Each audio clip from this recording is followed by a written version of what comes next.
Red టీవీలో మీ వ్యాపార ప్రకటనల కోసం ఈ నంబర్ని సంప్రదించండి. నమస్తే సార్. నమస్తే సార్, మొన్నటి వరకు సోషల్ మీడియాలో బాగా వైరల్ అయిన వీడియో అంటే నాకు ఇల్లు వచ్చింది, ఇక మేము అద్దింట్లో ఉండాల్సిన అవసరం లేదు అని చెప్పి ఒక అమ్మాయి, గీతాంజలి అనే అమ్మాయి బాగా వైరల్ అయింది వీడియో. ఆమె రీసెంట్గా 2 days బ్యాక్ అంటే గుంటూరు జంక్షన్లో ట్రైన్ కింద పడి సూసైడ్ అటెంప్ట్ చేసింది అండ్ టూ డేస్గా కోమాలో ఉంది అని చెప్పేసి విన్నాము. సో నిన్న తను చనిపోయింది. దీని గురించి మీరేం చెప్తున్నారు? అంటే జనరల్గా అందరు ఏమంటున్నారంటే సోషల్ మీడియా వల్లనే చనిపోయింది, ట్రోల్ చేయడం వల్ల అని చెప్పేసి అంటున్నారు. గీతాంజలి అమ్మాయి తెనాలి విశ్వబ్రహ్మణ కుటుంబం, అంటే బంగారు పని చేస్తారు కదా ఆ కుటుంబం. సో తనకి 2 పిల్లలు ఉన్నారు. తను మొన్న ఒక సభలో అన్నాబొత్తుని శివకుమార్ అక్కడ ఎమ్మెల్యే ఆయన ఇంటి పట్ట ఆమెకి ఇచ్చాడు. ఆ ఇచ్చిన క్రమంలో మామూలుగా అక్కడ వాళ్ళని ఇంటర్వ్యూ చేస్తున్నప్పుడు ఈమె చాలా ఉత్సాహంతో చాలా ఒక రకమైన ఇన్నోసెంట్ స్మైల్ అదంతా ఉంది. అందులో భాగంగా ఆమె నాకు జగనన్న కాలనీలో ఇల్లు ఇవ్వడం చాలా ఆనందంగా ఉంది, నేను ఇప్పుడు ఒక ఇంటి దాన్ని అయ్యాను, తర్వాత నాకు నా 2 బిడ్డలకు కూడా అమ్మఒడి వస్తుంది, ఇంకా వేరే పథకాలు కూడా వస్తున్నాయి, నేను 5 ఏళ్ళు అమ్మఒడి తీసుకున్నాను, ఈవెన్ నేను డిపాజిట్ కూడా బ్యాంక్ డిపాజిట్ కూడా చేసుకున్నాను, చాలా ఆనందంగా ఉత్సాహంగా అమ్మాయి చెప్పింది. సో దాన్ని వైసీపీ మీ సోషల్ మీడియా వాళ్ళు విపరీతంగా వైరల్ చేశారు. అంటే జగన్ ఎప్పటి నుంచో ఏం చెప్తున్నాడు, నాకెవరు స్టార్ క్యాంపెయినర్ లేరు, నాకు లబ్ధిదారులే స్టార్ క్యాంపెయినర్లు, కాబట్టి మీరు దీన్ని నేను చేసిన మీకు మంచి ఏదైనా ఉంటే ఆ మంచిని 10 మందికి చెప్పండి అనేది అతను ప్రతి సభలో చెప్తున్నాడు. అలాగా ఇప్పుడు చూడు మా స్టార్ క్యాంపెయినర్ అని వీళ్ళు ప్రచారం మొదలుపెట్టారు.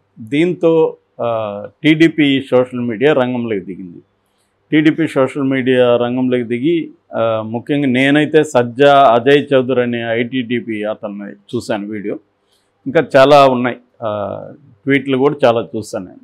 సో వీళ్ళు రంగంలోకి దిగి ఈ మీద విపరీతంగా ట్రోల్ చేయడం మొదలుపెట్టారు. ఈ అబ్బాయి కూడా, ఈ అజయ్ అనే అబ్బాయి కూడా చాలా హై సెటైరికల్గా ఈ అమ్మాయిని పేటీఎం ఉంటూ ఇచ్చిందే 4 ఏళ్ళు అయితే 5 ఏళ్ళు ఎలా చెప్పింది, తర్వాత నువ్వు జగన్ని సంబోధిస్తూ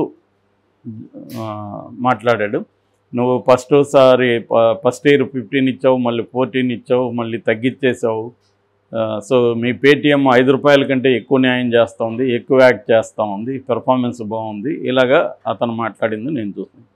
అది కాకుండా ఇంకా విపరీతంగా ట్రోల్స్ చేశారు. ఈ అమ్మాయి పనిచేసే బంగారు షాప్లో ఓనరు అవన్నీ ట్రోల్స్ చూసి అవన్నీ అమ్మాయికి చూపించి తిట్టాడని చెప్తున్నారు. నీకు బుద్ధి లేదా, నీకేం పట్టింది, నువ్వెందుకు పొగడాలి జగన్ని, ఇది చూడు ఇప్పుడు అనవసరం కదా ఇదని తిట్టాడని చెప్తున్నాడు. ఈ అమ్మాయికి అసలు ఇవేవి తెలియవు కాబట్టి దాంతోపాటు ఫోన్ కాల్స్ కూడా వచ్చి బండబూతులు తిట్టడం, ఈ అమ్మాయిని ఒక కాల్గాళ్ళలాగా మాట్లాడడం, ఇవన్నీ చేస్తే ఇదంతా అమ్మాయి తట్టుకోలేక ట్రైన్కి ఎదురుగా వెళ్ళిందని, దగ్గరకు వచ్చేవారు ట్రైన్ డ్రైవరు సడన్గా వచ్చేసరికి బ్రేక్ వేయలేకపోయి కొట్టేశాడు అనేది వైసీపీ వాళ్ళు ప్రచారం చేస్తున్నారు. మళ్ళీ ఈ అమ్మాయి చనిపోయినాక ఎవరైతే ఎమ్మెల్యే ఈ అమ్మాయికి పట్టా ఇచ్చాడో అదే ఎమ్మెల్యే మళ్ళీ వెళ్ళి నివాళి అర్పించాల్సి వచ్చింది. ఆ 2 ఫోటోలు కూడా వైరల్ చేస్తున్నారు. సో ఇప్పుడు ఆ అమ్మాయి చిన్నపిల్లలు, వాళ్ళ వీడియో కూడా వైరల్ అవుతుంది. అమాయకంగా వాళ్ళకి ఏం దిక్కుదు వచ్చిన చిన్నపిల్లలు ఉన్నారు. సో ఇప్పుడేంటంటే దీని మీద ముఖ్యంగా ఈ అజయ్ అనే అతని మీద చర్య తీసుకుంటామని కూడా వైసీపీ మీడియా పెడుతుంది. చాలా తీవ్ర ఆగ్రహంగా అయితే ఉన్నారు ప్రజలు కానీ అక్కడ ఉన్నోళ్ళు. దీని మీద మరి ఎంక్వైరీ చేస్తారా, దీన్ని ఎవరో ట్రోల్ చేశారు ఏంటి అవన్నీ బయటికి తీస్తారా అనేది ఒక అంశం చూడాలి. అంటే ఎలక్షన్ టైంలో దీన్ని ఎలా డీల్ చేస్తారా. అయితే దీనికి సంబంధించి కొన్ని విషయాలు చెప్పుకోవాలి. అదేంటంటే ఈ అమ్మాయి సూసైడ్ చేసుకోలేదు, ఈ అమ్మాయి పొరపాటున ట్రాక్ మీదకి వెళ్ళింది, అది యాక్సిడెంటు అని ఈనాడులో వచ్చిందని చెప్తున్నారు. ఆ ఈనాడు క్లిప్ని తెలుగుదేశం వాళ్ళు విపరీతంగా మళ్ళీ ట్రోల్ చేస్తున్నారు వీళ్ళ మీద. ఈ అమ్మాయి ఆత్మహత్య కాదు, యాక్సిడెంటు, మీరు దీన్ని కూడా ఉపయోగించుకుంటున్నారని వాళ్ళు చేస్తున్నారు. కొంతమంది జన సైనికులు తెలుగుదేశం వాళ్ళు మా వాళ్ళు చేసిన తప్పు, నన్ను క్షమించి చెల్లి అని అలా పెడుతున్నారు పోస్టులు. సో ఇది ఒకవైపు. రెండో వైపు మన లోకేష్ పెట్టినట్టుగా ఒక ట్వీట్ వైరల్ అవుతుంది. ఆ ట్వీట్ ఏంటంటే మన పేటీఎం గీతాంజలి ఐటీడీటీ దెబ్బకి చచ్చింది. సో దీన్ని బట్టి మీకు గుర్తుపెట్టుకోండి, మీకేమన్నా ఇంటి పట్టాలు వస్తే మడిచి ఇంట్లో పెట్టుకోండి, కానీ ఇట్లా బయట వచ్చి కానీ జగన్ను పొగిడితే మాత్రం మీకు ఇదే గతి పడుతుంది. జనసేన టీడీపీ శ్రేణుల దాడిని మీరు తట్టుకోలేరు అని లోకేష్ ట్వీట్ చేసినట్టుగా ఒకటి వైరల్ అవుతుంది. అది లోకేష్ ట్వీట్ చేయలేదు అనేది వాళ్ళు మళ్ళీ అఫీషియల్గా వాళ్ళు క్లారిఫికేషన్ ఇచ్చారు. సో ఈ మొత్తం ఎపిసోడ్ మనం చూస్తే గీతాంజలి అనే ఎపిసోడు ఆంధ్రప్రదేశ్ రాజకీయాల్లో ఏ స్థాయి ఎంత ఘోరమైన పరిస్థితి ఉంది. రెండు పార్టీలు ఇక్కడ రెండంటే కూటమి అండ్ ఇక్కడ బీజేపీ పెద్దగా ఇన్వాల్వ్ కావట్లేదు. జనసేన అండ్ టీడీపీ బాగా ఇన్వాల్వ్ అవుతున్నాయి, ఇటుపక్క అటుపక్క వైసీపీ.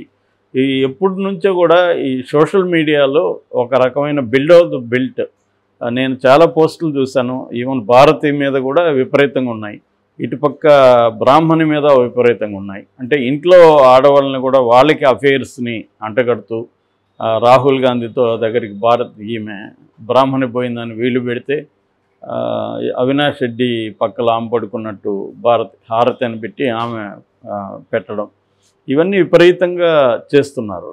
అంటే బిలో ద బెల్ట్ అంటారు మామూలుగా. అంటే ఒక స్థాయి కంటే కూడా నీచంగా కిందికి దిగజారిపోయి జరుగుతుంది. యాక్చువల్గా ఎలక్షన్లో ఎలాగ ఉండాలి, మేము ఒకవేళ ప్రభుత్వంలో ఉంటే ప్రభుత్వం పార్టీ ఏం చెప్పాలి, మేము 5 ఏళ్లలో ఏం చేసాం, ఏం చేయబోతాము, ప్రతిపక్షాలు ఏం చేయలేదు అనేది చెప్పాలి. మేజర్గా జగన్ అవే చెప్తున్నాడు, కానీ సోషల్ మీడియా అలా లేదు. ఇటుపక్క తెలుగుదేశం ఏం చెప్పాలి, 14 ఏళ్ళు అధికారంలో ఉన్న చంద్రబాబు ఏం చేశాడు, జగన్ ఏం చేశాడు ఈ 5 ఏళ్లలో, మాకెందుకు ఓటేయాలనేది వీళ్ళు చెప్పాలి. ఇది వదిలేసి పర్సనల్ స్థాయిలో అటాక్స్ చేసుకోవడం, ఆ మధ్య కూడా కండోమ్ది కూడా చెప్పుకున్నాం మనం, కండోమ్స్ని చేయడం, రకరకాల పద్ధతులు. ఇంకా రాను ఎలక్షన్లో ఇంకా మనకి 40 రోజులు ఎంతో ఉంది కాబట్టి 40 రోజులు ఇంకా ఘోరంగా ఉండే అవకాశం ఉంది. ఫిజికల్గా కూడా ఇంకా చాలా మరణాల గురించి కూడా మనం చెప్పుకునే అవకాశం ఉంది. ఎందుకంటే ఆత్మహత్య వైపు ప్రేరేపించడం ఒకటిగా అయితే హత్యలు స్థాయిలో కూడా జరిగే అవకాశం ఉంది. తెలుగుదేశం వాళ్ళని వైసీపీ వాళ్ళు చంపి అది, లేదా వైసీపీ వాళ్ళని వైసీపీ వాళ్ళు చంపి తెలుగుదేశం వాళ్ళు చంపినారని వస్తాయి వార్తలు. తెలుగుదేశం వాళ్ళని తెలుగుదేశం వాళ్ళే చంపి వైసీపీ వాళ్ళని చంపారని రాబోతున్నాయి. లేదా ఎవరినో వాలంటీర్లను ఒకరిద్దరిని చంపేసి వీళ్ళ మీద వాళ్ళ మీద వేసుకునే అవకాశాలు ఉన్నాయి. ఇలాగా రకరకాల కుట్రలు జరిగే అవకాశాలు ఉన్నాయని చెబుతున్నారు. సో ఇది ఇంకా పెద్ద స్థాయిలోకి వెళ్ళబోతుంది. గీతాంజలి అనేది ఒక టిప్ ఆఫ్ ద ఐస్బర్గ్ మాత్రమే. సో ఇంకా పెద్ద స్థాయిలో వెళ్తున్నాయి. అందుకని ఏంటంటే గీతాంజలి నుంచి గుణపాఠం ఏం తీసుకోవాలంటే, మామూలు సామాన్య ప్రజలు ఒకవేళ నువ్వు కెమెరాల ముందు పొగిడితే దాని రిపర్కషన్స్ని కూడా ప్రిపేర్ అయ్యి ఉండాలి. ప్రిపేర్ అంటే నువ్వు దాన్ని పట్టించుకోకూడదు. ట్రోల్స్ ఏ వస్తుంది రాని నా అభిప్రాయం నేను చెప్పాలనుకొని చెప్పాలి తప్ప ట్రోల్స్ని చూసి భయపడితే మనం ఏమీ కూడా చేయలేం. నువ్వు ఒక పబ్లిక్లోకి ఎంటర్ అవుతున్నావు ఉంటేనే, కెమెరా ముందుకు ఎంటర్ అవుతున్నావు ఉంటేనే నువ్వు ఏం చెప్పినా ఏమి చేసినా ఎవరికో ఒకరికి నచ్చదు. ఇప్పుడు మన వీడియోల కింద కూడా కామెంట్లు బండబూతులు తిడుతుంటారు. ఒకసారేమో తెలుగుదేశం వాళ్ళు తిడతారు పేటీఎం అని, ఇంకొకరేమో నువ్వు చంద్రబాబు డాష్ అని ఇంకొకరు తిడతారు. ఇలాగా నన్నే కాదు ఎవరైనా, ఇప్పుడు నాగేశ్వర్ ఉన్నాడు, ఆయన very balanced journalist, independent journalist, ఆయన్ని భయంకరంగా తిడతారు. బీజేపీ వాళ్ళు అయితే చాలా తీవ్రంగా తిడతారు ఆయన. కాబట్టి ఆయన అదే చెప్తున్నాడు ఒక వీడియోలో, మా ఇంట్లో నా భార్య ఎందుకు మీరు ఆపేయండి అని చెప్తే, నువ్వు చూడడం ఆపేయని నేను చెప్పాను, అవి చూడడం ఆపేయండి. సో నాకు కూడా మా సిస్టర్స్ కావచ్చు చాలామంది ఏంటి ఇంత ఘోరంగా వస్తున్నాయి అంటే, నేను కూడా వాళ్ళకి అది చూడొద్దని మీరు అని చెప్పాను. అంటే ఏమాత్రం ఒక డెమోక్రటికల్ డిస్కషన్ కానీ డిసెంట్ కానీ తట్టుకునే స్టేజ్లో సొసైటీ లేదు. చిన్న భిన్నాభిప్రాయం, పెద్దది కూడా అవసరం లేదు. అంటే నువ్వు డైరెక్ట్గా సపోర్ట్ చేయకపోతే మాకు వ్యతిరేకమే అన్న దూరంలో ఉంది. వాళ్ళని మనం ఏం తిట్టాల్సిన కూడా అవసరం లేదు, సపోర్ట్ చేయకపోతే చాలు. నేను ఒక వీడియోలో ఇప్పుడు నేను మాట్లాడిన దాంట్లో వైసీపీనో తిట్టట్లేదు, తెలుగుదేశం తిట్టట్లేదు, కానీ ఇది ఇద్దరికీ నచ్చదు. ఎందుకంటే నువ్వు మా ఇద్దరిని ఎందుకు ఒగ్గాటిని కడతావు, వాడు కదా వెధవ అని వైసీపీ వెధవ అని కదా చెప్పాలని తెలుగుదేశం వాళ్ళు, తెలుగుదేశం వెధవ అని కదా నువ్వు చెప్పాలి, ఎందుకు చెప్పట్లేదంటే నువ్వు తెలుగుదేశం వాడు, నువ్వు చెప్పట్లేదు కాబట్టి వైసీపీ వాడు. ఈ ధోరణి బలంగా పెరిగిపోతుంది. మనకే ఇలా ఉంటే ఇంక మామూలు ఈ అమ్మాయి 28 ఏళ్ళ అమ్మాయి, ఏమీ తెలీదు, కూలీ పనికి వెళ్ళే అమ్మాయి. సో అలాంటి అమ్మాయి ఈ మొత్తం వచ్చి ఒక దగ్గర ఎవరో చూపించి బెదిరిస్తే అమ్మాయికి ఏం చేయాలనేది ఒక్కసారిగా దిక్కుదోచని పరిస్థితి. సో దీని నుంచి ఏం నేర్చుకోవాలంటే ఆత్మహత్యలు చేసుకోవాల్సిన అవసరం లేదు. 2 రోజులు ఉంటే వేరే టాపిక్ డైవర్ట్ అయిపోతుంది. కాబట్టి ఏం భయపడాల్సిన అవసరం లేదు. ఈ ట్రోలింగ్ అనేది కూడా 4 రోజులే, ఇంకొక టాపిక్ వచ్చేస్తుంది మళ్ళీ.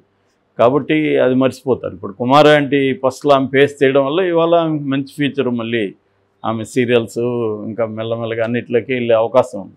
ఆ ఇనిషియల్ దాన్ని ప్రెజర్ని తట్టుకోవాలి. తట్టుకుంటే బాగుంటుంది. తట్టుకోకుండా ఆ ప్రెజర్లో ఆత్మహత్య చేసుకుంటే, ఇప్పుడు ఆ 2 పిల్లలు వాళ్ళకి ఒకవేళ ఎవరైనా సహాయం చేసినా కూడా తల్లి రోల్ని అయితే ఎవరు రీప్లేస్ చేయలేరు కదా. సో అది ఆలోచించాలి. ఇలాగ ఎవరైనా పబ్లిక్గా మాట్లాడాలనుకుంటే, ముఖ్యంగా పొలిటికల్గా మాట్లాడాలనుకుంటే ఖచ్చితంగా ధైర్యంగా ఉండాలి, భయపడకూడదు. సో ఇప్పుడు కుమారి ఆంటీ కూడా పొలిటికల్గా మాట్లాడడం వల్లే ఆమె అంత ఇదైంది. లేకపోతే మామూలుగా పాపులర్ అయింటే ఆమెకేమి ఇబ్బంది లేదు. ఆమె కూడా జగన్ని ఇల్లు ఇచ్చాడని చెప్పింది, అంతకంటే ఏమి లేదు. సో దాన్ని తెలుగుదేశం వాళ్ళు సీరియస్గా ఇది చేయడం, దాన్ని మళ్ళీ వైసీపీ వాళ్ళు చేయడం, ఇలాగ వాళ్ళిద్దరిలో డిగ్రీస్ తేడా ఉండొచ్చు, కానీ విషయాల్లో బేసిక్ ఎసెన్స్లో 2 పార్టీలకి ఏ రకమైన తేడాలు లేవు ఈ ఒకరి మీద ఒక ట్రోల్స్ చేయడంలో.